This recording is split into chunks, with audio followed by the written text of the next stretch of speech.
अस्सलामुअलैकुम वरहमतुल्लाहि वबरकातुह।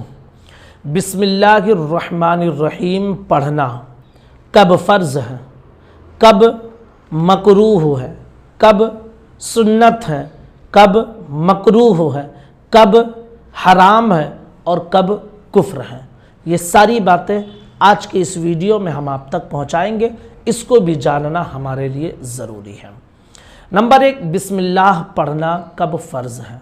जब हम किसी हलाल जानवर को ज़बह करते हैं तो उस वक्त हम बिस्मिल्लाह पढ़ते हैं, उस वक्त बिस्मिल्लाह पढ़ना फ़र्ज़ है। लेकिन बिस्मिल्लाहिर्रहमानिर्रहीम नहीं, बल्कि बिस्मिल्लाहि अल्लाहु अकबर, यानी बिस्मिल्लाह और फिर अल्लाहु अकबर। तो बिस्मिल्लाह पढ़ना उस वक्त फ़र्ज़ है। नंबर 2, बिस्मिल्लाह पढ़ना कब सुन्नत है। हर सूरत के शुरू में, कुरान मुक़द्दस जब हम पढ़ते हैं ना, तो हर सूरत के शुरू में बिस्मिल्लाह पढ़ना सुन्नत है। इसी तरह जब हम वज़ू शुरू करते हैं तो वज़ू से पहले बिस्मिल्लाह पढ़ना सुन्नत है। इसी तरह जब हम नमाज़ पढ़ते हैं तो नमाज की हर रकात के शुरू में बिस्मिल्लाह पढ़ना ये सुन्नत है। इसी तरह हर अच्छे नेक भले काम के शुरू में बिस्मिल्लाह पढ़ना ये सुन्नत है।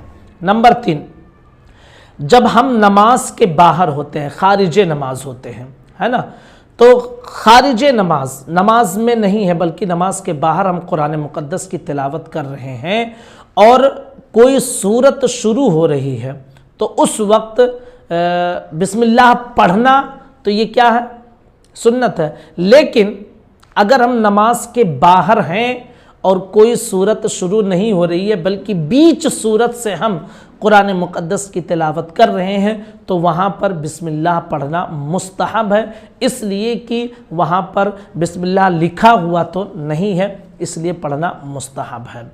नंबर 4, बिस्मिल्लाह पढ़ना कब जायज़ और मुस्तहसन है।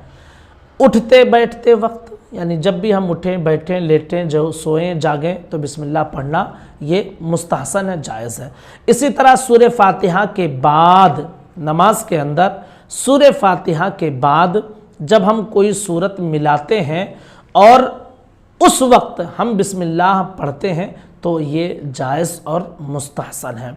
नंबर 5, जो गुनाह हराम क़तई है, ऐसा गुनाह जो हराम क़तई है, जैसे कि ज़िना करना, शराब पीना, चोरी करना, ये वो गुनाह हैं कि जो क़तई हैं, नस से साबित है कि अगर कोई ये कहे कि चोरी करना हराम नहीं है तो वो काफिर हो जाएगा।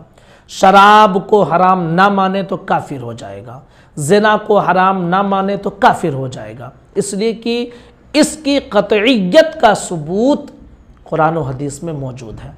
तो ऐसा कोई काम जो हराम क़तई है, उस काम को शुरू करने से पहले अगर कोई शख्स ये कहे कि यहाँ पर बिस्मिल्लाह पढ़ना जायज़ है और जायज़ समझकर वो बिस्मिल्लाह पढ़ ले तो वो इंसान काफिर हो जाएगा।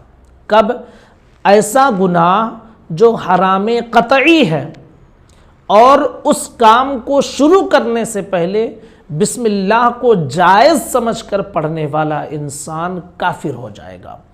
और नंबर 6, हराम क़तई तो है जैसे शराब, ज़िना, चोरी, लेकिन वो जानता है कि यहाँ पर बिस्मिल्लाह पढ़ना जायज़ नहीं है, समझता है, लेकिन जायज़ समझकर नहीं पढ़ रहा है बल्कि यूं ही ऐसे काम को शुरू करने से पहले बिस्मिल्लाह पढ़ लिया, यूं ही जायज़ तो नहीं समझता है लेकिन यूं ही पढ़ लिया तो भी हराम है, ऐसा करना उसके लिए हराम है।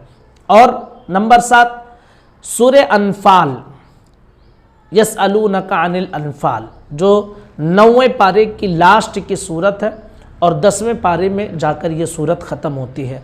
तो सूरह अनफाल की तिलावत करके जब हम ख़त्म करते हैं और उसके बाद हम सूरह तौबा, सूरह बराअत जिसको कहते हैं, उसकी शुरुआत करते हैं तो वहाँ पर बिस्मिल्लाह नहीं लिखा हुआ है, तो ऐसी जगह पर बिस्मिल्लाह पढ़ना मकरूह है। इसी तरह हुक्का पीने से पहले भी बिस्मिल्लाह पढ़ना मकरूह है।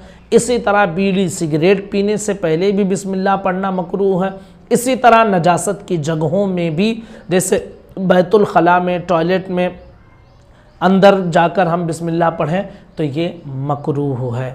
تو یہ پوری تفصیل تھی کہ کب پڑھنا فرض، کب مستحسن، کب جائز، کب مکروہ، کب حرام، کب کفر، کب سنت، ساری چیزیں آپ نے تفصیل سے سمجھ لی ہیں۔ گزارش ہے اس کلپ کو اپنے تمام دوستوں تک ضرور شیئر کریں۔ السلام علیکم ورحمۃ اللہ وبرکاتہ۔